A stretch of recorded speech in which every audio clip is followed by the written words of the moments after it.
Շնորհակալություն պարոն Մանուկյան, պարոն Փոլադյան, իմ հարցը ըստ էության այս թեմայի շարունակությունն է։ Տեսեք, ԲԴԽ-ի Բարձրագույն դատական խորհրդի կողմից իրականացվող բյուջետային ծրագրերի բոլոր դեպքերում, օրինակ ի տարբերություն սահմանադրական դատարանի, ունենք մշակված ցուցանիշներ, ավելին ասեմ, ցուցանիշների մեջ աչքի են ընկնում ոչ միայն քանակականը, այլ նաև կան որակական ցուցանիշներ, ինքը շատ դրական է։ Եվ 2019-ի մասով իհարկե կան թերակատարումներ, գերակատարումներ եւ այդտեղ ավելի մանրամասն քննարկելու համար ժամանակ շատ կպահանջվի, ես մեկ ընդհանրական առաջարկ դիտարկում ունեմ։ Այդ թվում նաև մարդկանց արդարադատությունը հետաքրքրում է եւ դա պայմանական բյուջետային կոնտեքստում անվանենք ծառայությունը ստանալու անհրաժեշտությունը եւ ակնկալիքը մեծացել է ծավալային առումով։ Այդ թվում նաև բյուջետային հատկացումների տեսակետից շատ օգտակար կլինի նաև տեսնել ժամկետային ցուցանիշներ, որովհետև կարծեմ սխալված չեմ լինի, եթե ասեմ, որ մեր դատական համակարգում ամենատարբեր մակարդակներում այդ ամենահաճախ բարձրացնող խնդիրներից մեկն է, որ արդարադատությունը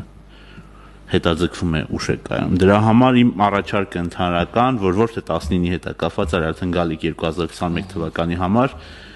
ունենալ գոնե մեկ ժամկետային ցուցանիշ այս ծրագրերի կտրվածքը, որտեղ տոկոսայինը կա բավական լավ ցույց է տալիս, այսինքն աշխատանքից ավելի լավ վերում է բացի ժամկետայինից։ Դա էր իմ առաջարկը, շնորհակալություն։ Շնորհակալ եմ։ Բարձրագույն դատական խորհուրդը մինչև տարեվերջ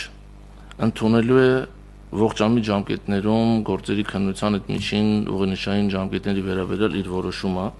եւ կարծում եմ դրանով մենք փորձելու ենք ապահովել մեր ժամկետայնության որակական ցուցանիշը։ Այսպես թե այնպես դատական օրենքի սահմանադրական օրենքում նախատեսված է, որ մինչև մենք 2021 թվականի հունվարի 1 այդ որոշումը պետք է ընդունենք։ Բարձրագույն դատական խորհուրդը որոշումն ընդունել է, այդ պատճառով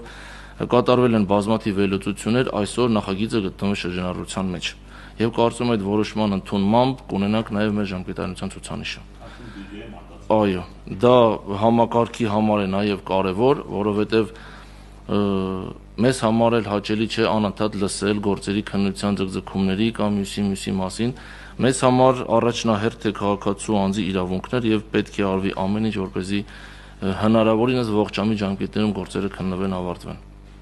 Շնորհակալ եմ։